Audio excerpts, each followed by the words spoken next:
Bonjour, bienvenue dans la série sur la physique des particules. Alors notre stratégie pour classer les représentations de SL3C, ça va être de diagonaliser simultanément πH1 et πH2. H1, H2, les matrices que nous avons vues. Comme H1 et H2 commutent, alors également πH1 et πH2, ce qui donne une chance de pouvoir faire ce travail. Alors définition. Si πV est une représentation de l'algèbre SL3C, alors une paire ordonnée mu égale mu1, mu2 appartenant à C carré est appelé un poids de la représentation π s'il existe un vecteur V qui appartient à différents zéros, qui appartient à C, qui appartient à V, tel que πH1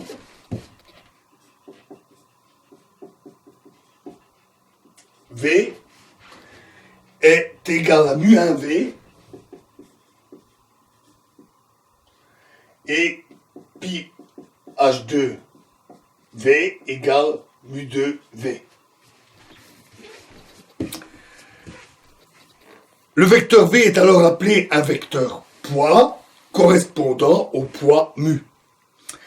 L'espace de tous les vecteurs V qui satisfont cette relation est l'espace poids correspondant au poids mu.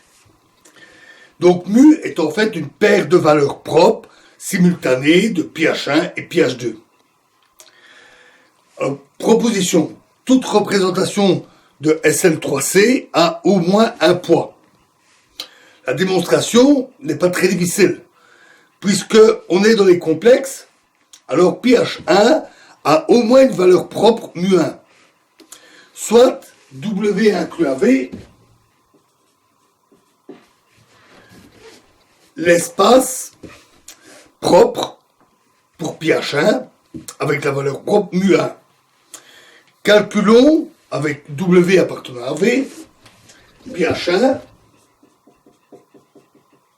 de πH2 W.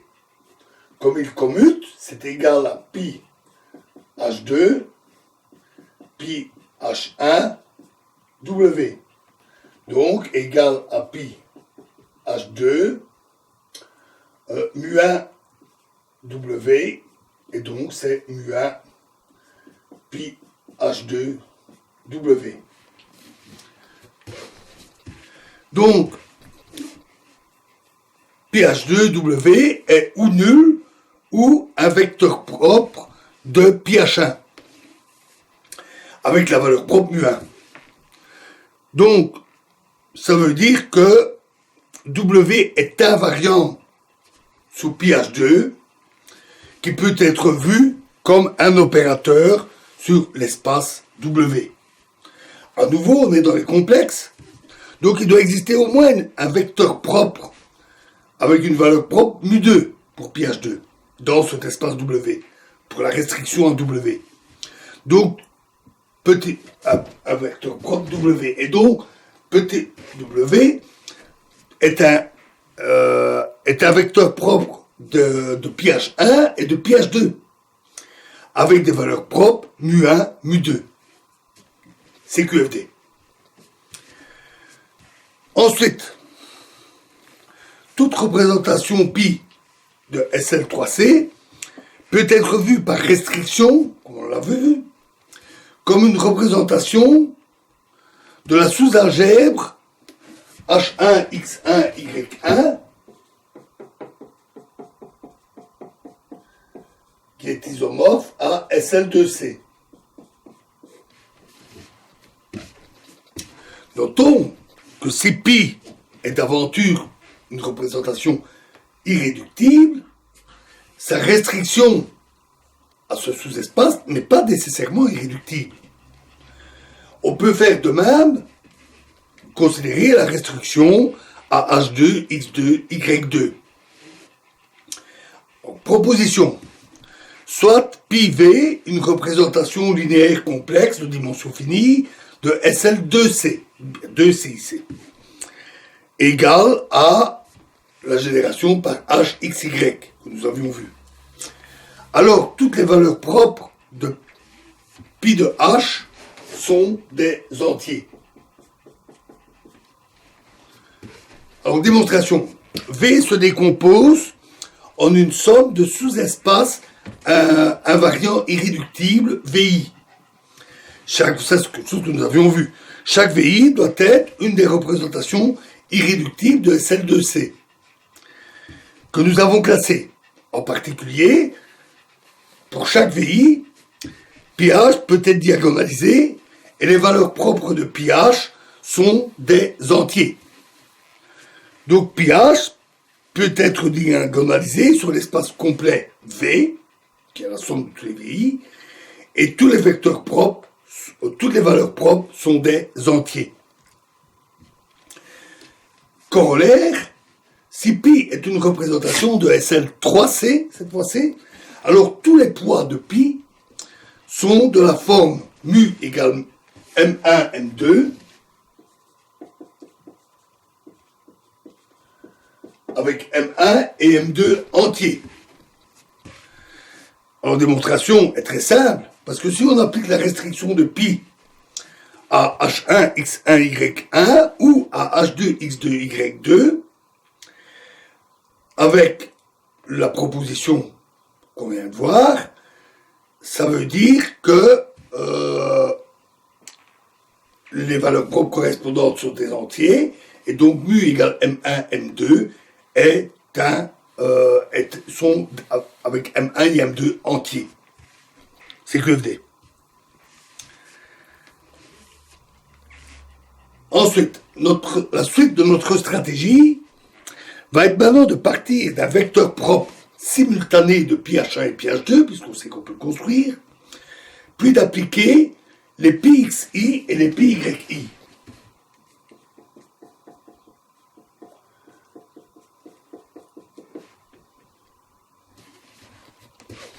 Et de voir l'effet que ça a. La définition suivante va s'avérer pratique dans ce contexte et dans ce qui suivra. Définition. Une paire ordonnée alpha égale alpha 1, alpha 2 appartenant à C carré est appelée une racine si alpha 1 et A2 sont tous les deux non nuls, et s'il existe un élément Z de l'algèbre SL3C, tel que H1Z égale alpha 1Z et H2Z égale alpha 2Z. L'élément Z est appelé un vecteur racine qui correspond à la racine alpha. C'est-à-dire, en fait, avec cette définition, qu'une racine, c'est un poids non nul de la représentation adjointe. Alors, si on examine les commutateurs, que nous avions vus, cela permet de déterminer les racines de SL3C. On trouve pour alpha et Z les valeurs 2 moins 1 pour x1, moins 1, 2 pour x2,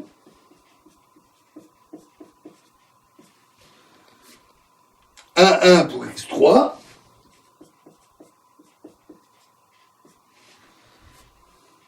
moins 2, 1 pour y1, y2, y3, 1 moins 2 pour y2, et moins 1 pour y3. Voilà, alors, nous continuerons dans la prochaine vidéo où nous analyserons un peu plus cette histoire de racines et nous verrons la suite en notamment la classification. Je vous remercie.